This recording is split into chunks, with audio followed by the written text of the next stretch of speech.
Tony, the Tuna. Everybody calls me Tuna. My name is Tony, though. Let's not get into last names. And what do you drive?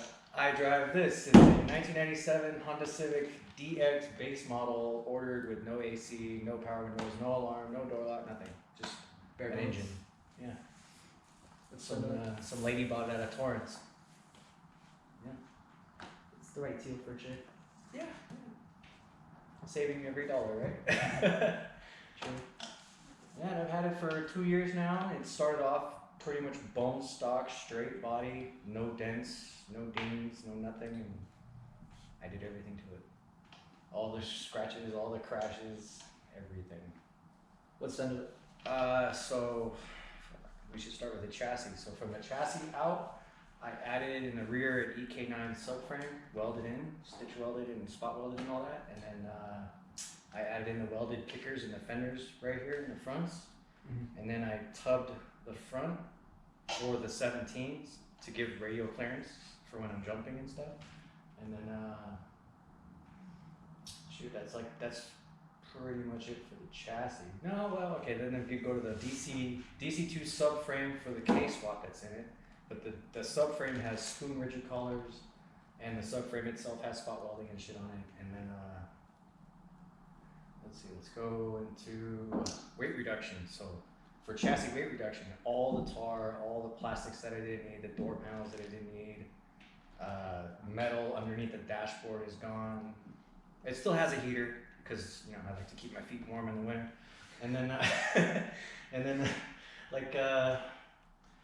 everything. It's basically like every bolt that I didn't need is gone. Every wire that I didn't need was cut off, defused, derelayed, just totally deleted because there's a lot of things that weren't there, like speaker harness is gone. Like one of the like it's so small, like a simple little thing, but the tail light. So you have reverse lights on both of your tail lights. I took one of the reverse lights out because it saves. I don't need both of them, right? So like little stuff like that. Like I don't have a tail light on my trunk. On the left side, it's just a reflector. It's a Euro spec reflector. The other side's the fog light. And then I got like deleted radio, completely deleted. All the antenna system's gone. Like everything's gone. There's nothing left on this car except for like lighting and fans. How much does it weigh? Without me in the car was 2275. With me in the car, I've lost some more weight, so it's probably around like 2460. Okay. And then that's with 7/8 tank to it. Let's see. So more on the cosmetics. I got like the folding mirrors from like Euro spec folding mirrors. I've got the rain guards on the windows. Just nice little aesthetic touches, Other than that, there's nothing on the car. There's no lip, there's no diffusers, there's nothing. It's fully like slipstreamed out, I guess you could say. So the air will just flow around the whole car. And then like let's go into more weight reduction with the seating. So I went with dual buckets to get rid of both the seats because each seat's like 30 something pounds, stock seats. So I went with the bucket seats because you save like 10 to 15 pounds per bucket seat with rail and everything. So I opted that, and then I take the rear seats out when I go to track and I do time attack, and then I put the rear seats back in after, like, for cruising around town and just hang low pro. Yeah, the banner doesn't help, but at least the back seats make it look a little More streetable. Yeah, and then so when we get into like, say the engine, so the engine is a funny thing because the engine would have never happened if I didn't come across a crashed RSX straight up. It would have never happened. So I found a crashed RSX. He wanted $1,500 for it, and he needed a trailer repair on the property. I was like, hey, dude, let me fix your trailer and let's work a deal here, So I gave him like a $500 bid on the trailer, and then it turned out to be a $1,000 RSX. Nice. So it was like sold. Who would pass that up? So, and then we pulled the motor out and found out that it was a K24 swapped RSX. So it was like win-win-win, all up, RBC manifold, all this stuff, because the front was smashed. So we couldn't open the hood. We couldn't really. He just turned it on and was like, "Yeah, it's a good motor, bro," because he didn't give a shit. And it just was game on from there. Once I found out that it was already K24 swapped, it was just a beautiful car right from the get-go.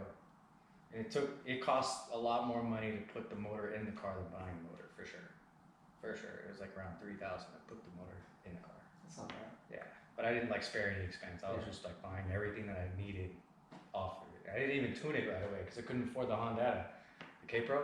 So putting it together, it started off with just the immobilizer for the RSX key, and shit, the 25 VTC was like just tripping all the time because it took it for 50 degrees. Yeah, it was just, that's the only issue it had. Other than that, the VTEC and the Redline were just matched for the motor. It was fine because it's like a TSX motor basically. So yeah, it was a lot of fun. And then I started breaking shit like crazy. Like, as far as motor goes, I started breaking things like crazy. I broke the 4 clutches. I've gone through 4 sets of axles. And now because I upgraded the clutch and the axles are breaking like throughout the whole process, but now I'm breaking freaking gears because the clutch is so strong. So it's like now I'm leaning towards getting like the what's that clutch called where it's like multiple layers, you know, like multiple disc. The 6-foot? It's no, it's not a single, it's like multiple layers. Yeah, it's kind of thicker and stuff. Twin disc. Thank you. These are for the clutch. Right on. So I'm leaning toward, because I heard that one's softer on the gears and stuff like that when you're going and slamming and you're moving. So hopefully that'll start saving transmissions, because right now I like had to learn how to build a transmission for an RSX through the factory service manual, just because it started getting too expensive to pay someone. So now I like know how to take the whole thing apart, swap the main shaft, swap the bearings. You know, I learned all this stuff because I love it and I didn't want to keep paying for it. Yeah. So like James from Ghostworks, he started with the original transmission, and through him and through Mike Nielsen, my tuner, both of them, and then this guy Anthony Beal out in Arizona, Nevada, he drag races. These 3 guys, they were just video chatting me. We were going through the whole thing. I'm like, man, I don't think I can do this. I'm gonna have to pay someone, and just yeah, they coached me, and I had the manual, and it was like, just do it, dude. And now I'm building my own transmissions. It's awesome. And then break my 240 trans. no, that would be Ricky. Take that one to Ricky. Your last tailgate talk. He's pretty good with those rear-wheel drive trannies. And then so like you know, some of the dents on the car, so we can go to that also. So like that side, I broke the headlight. That was the fender got damaged. That was from Ricky, and we were on track because some guy spun in front of him, and it just got ugly real fast. Because my car has a little bit more top end than S2000, so I'm coming up behind him on a straight, probably like 5 miles an hour faster. But that's like really all it takes when he's ABS slamming on the brakes, and then I go, you know, the reaction time. So it was just not enough reaction time, so I wound up plowing into his back bumper. Yeah. And then the door on that side, I had a C7 Corvette with 0 track awareness. He went high side on a bowl at Streets of Willow, which is a racetrack out in Rosemont, California, and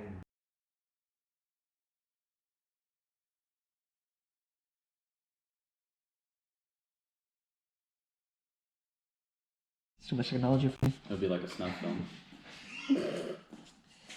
all right, so progression back into driving, right? Yep. So that's where we were. So the airlifting to UCLA Medical, that whole traumatic experience, breaking my leg, having multiple surgeries, you know, stuff in my, you know, and like that passion for driving was still there. So like I'm like 30 days out, and I'm like going through Craigslist, going through Facebook Marketplace, looking for another car, just like I gotta do this again. I gotta, you know, like the passion was there. So I found a car. I went all the way up to Oakland, and I picked up the car, and I couldn't tell the guy that I was crippled, like with a crutch and all this stuff. I couldn't even walk. And I showed up, and the guy was just like, ooh, like didn't really want to sell me the car at that point, you know, because I have to drive it from Oakland back to LA, and it's like overheating and all these little things, you know, so he's like worried for my safety. So I just convinced him, like, nah, man, I'm a mechanic, just give me a bunch of like distilled water and all this stuff, and I'm just gonna go for it. So the driver passion was there, you know. I just got in the car, it was bone stock, and made it all the way back to Santa Clarita before it overheated. Just pulled over, put some more water in it, and made it home, no problem. Nice.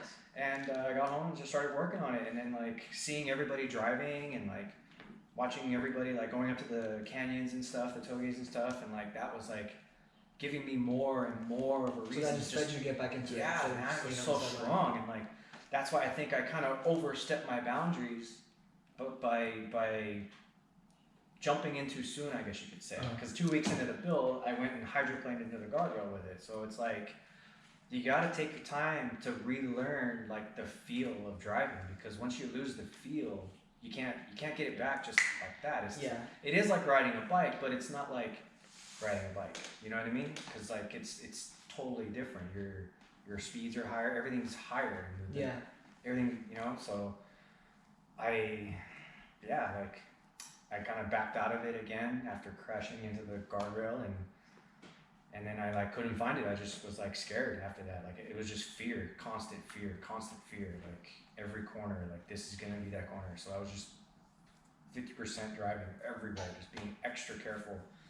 And then one day, like I got this guy, a friend of mine, Lewis, he came into my DMs like, hey, I heard you're one of the fast drivers in the little team. Like, you double lane and all this stuff. I'm like, yeah, double lane. Oh shit, I said it. Bleep that shit. And so I was like, yeah, you know, cool. And then he set me up with this guy Gore that was really fast through there too, and he was like the fastest driver through the canyon at the time. And I was just like, yeah, you know, set it up because I'm pretty fast. I've never met someone fast in there, and he was driving his whole life through there. I've been driving my whole life through there, and it was like, fuck yeah, let's do this. You know, I've always had that like competition thing, and like GMR, I'm gonna say that one because so many people go there. It's like a worldly known road, you know. So many people go there, so the competition's like freaking high. You never know. Like any day, some pro's gonna show up to GMR and just mop everybody. So there's a lot of orders. There's a lot of like. You should get Will to go back. Yeah, there's a lot of pros in that road. I don't know if he'll ever go. I'll just have to take the GT3 up. No, he's too known now. I know. See? He used to, He's like so fast. like 7 years ago. God damn. It's been a very long time. Hey, the road didn't change. It's still the same. There's a couple bumps here and there that I knew, but other than that, it's the same. Exactly. So it's like being called out to that road by Gore. It was like he knew. I told him that night too. I was like, dude, this is like the first driving battle thing since my accident, man. So like, let's warm up to it. We spent like it was like 7 runs. There was so many runs. I recorded like half of it because there was so many runs where we were just there all night. It was just me, him, and Lewis. Because this is back before it got all popular. This is back before this whole thing that y'all know now was going on. This is dead. There's no man's land in that place. So me and Gore, we're just going back and forth, all night long. Not a single person on the road, just us. And then finally it just like hit me that like, you know, it was like cat and mouse. He's in a little single cam HX Honda Civic and I'm in my K. So it's just starting to get more frustrating because I'm losing to this car that's like less built than mine, and he's proving the theory that and he's like, you know, so I'm like, shoot, I need to step up. And that night it just clicked, and I stepped up, and I just started going even faster and faster. And the only things that slowed me down were the variables that he told me to check before we started, which was shit flying around in the car. So like my coffee flew up and went flying, my license plate came up off the windshield and went flying around the car. Like all these things were stopping me from producing a faster time that night with him.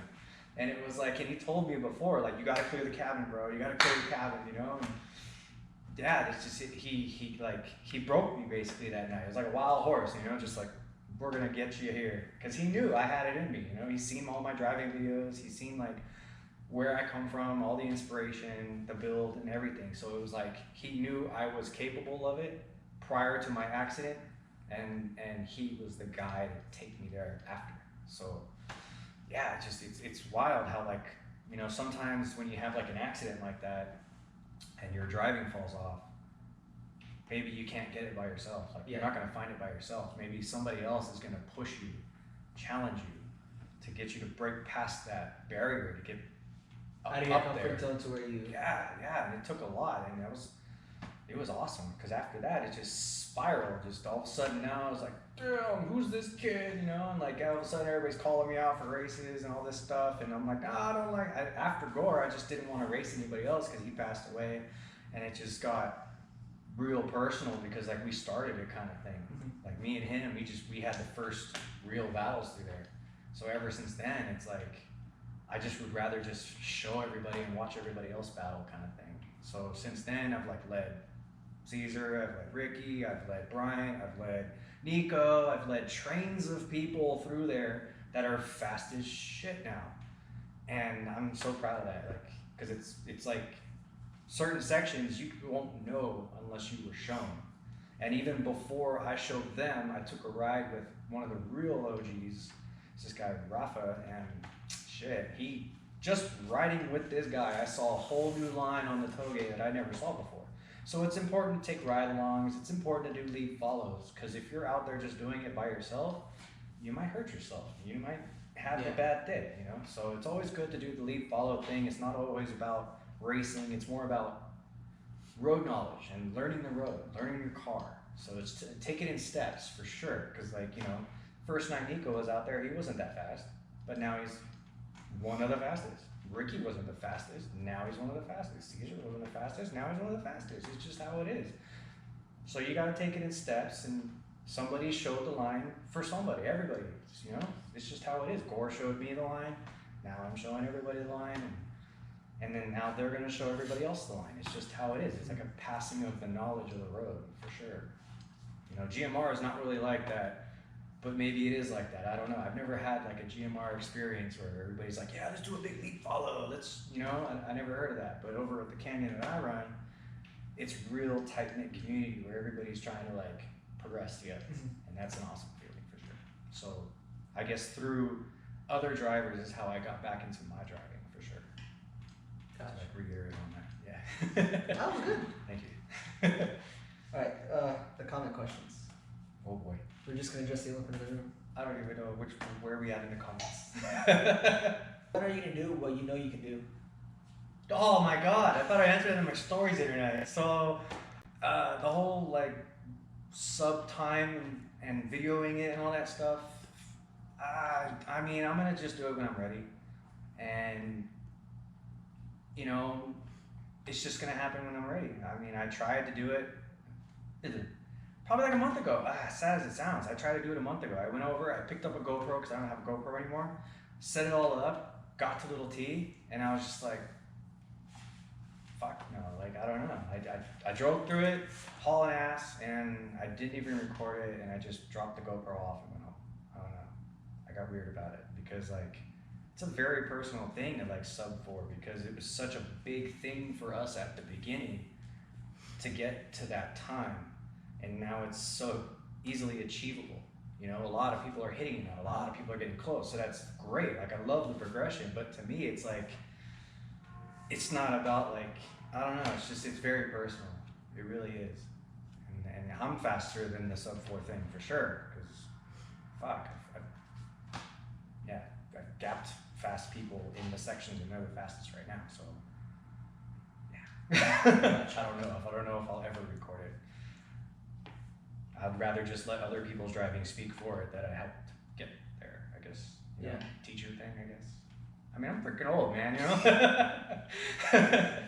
So, I mean, you know, it's more fun for me to just help and lead and watch than it is to be in the list and be like, oh, I'm right here on the list, you know? Mm-hmm. Some things are more important than others, you know? Yeah. So that's where I'm at with the whole time attack thing. Fair enough. I like driving as driving. I don't know, the time attack thing kind of just went away from me because it's more about like track time now. That's why I'm on slicks and all that stuff because I'm more leaning towards the track as far as the time attack competition, and the canyon is more for like fun, stress relief. And that's why, like, I talk about driving in the canyon, I like it when it's empty. I like it when it's peaceful because it's like, it's my Zen thing, you know? I like to get in there and just think and focus on myself, and I don't have to worry about someone in this corner or someone behind me or in front of me or anything, because it's a peaceful thing for me. It's a real personal thing for me. So, gotcha. Yeah, that's why I have time to get. All right.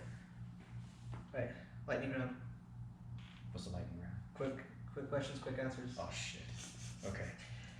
Street or cheater tires? Street issue tires? Street or cheater tires? Cheater tire. Arrow, no arrow? No arrow. Single, double in? Double. Uphill, downhill? Both. Street or track? Oh fuck. That's where I'm in the middle, man. You're fucked. Because I like them both, dude. Alright, if I have the tires, I like the street. If I don't have the tires, I like the track. Alright. that's shit. It. Thank you. I appreciate it. Right on. It was a cool experience. Yeah. Get ready to read all the hateful comments now. Hey, bad publicity is good publicity. It's all good. No such thing as bad publicity. Oh, that's true. It's just publicity. We'll start showing the pop more. All Alright. right, right on. Thank you. Thank you.